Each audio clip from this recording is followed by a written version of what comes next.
Question ചോദിക്കാനേ. ഒരു fish ടാങ്കില് ഒരു മീൻ ചത്തുപോയി. അപ്പൊ ആ ഫിഷ് ടാങ്കില് വെള്ളം കൂടി. മീൻ ചത്തുപോയപ്പോ ഫിഷ് ടാങ്കില് വെള്ളം കൂടി. എങ്ങനെ?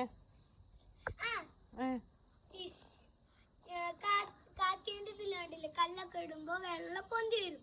അതേപോലെ ഒരു ഫിഷ് ചത്തപ്പോ പൊന്തി വന്നു.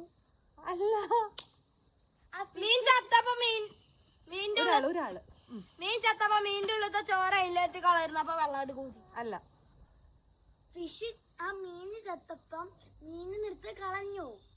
എന്നിട്ട് പുതിയ വെള്ളം നിറച്ചു. എന്താ? അല്ല, അതില് വെള്ളം ഇട്ടു. ഞാൻ പറയട്ടെ, അവര് ആ ഫിഷിനെ മാറ്റി എന്നിട്ട് കല്ലിട്ടു. ഇല്ല. ഒരു ഫിഷ് ടാങ്കില് കുറെ ഫിഷ് ഉണ്ട്. അതിലൊരു ഫിഷ് ചത്തുപോയി കഴിഞ്ഞപ്പോഴേക്ക് ഫിഷ് ടാങ്കില് വെള്ളം കൂടി. എന്താണ്? അതൊരു മാന്ത്രിക ഫിഷ് ആയതുകൊണ്ട്. അറിയോ?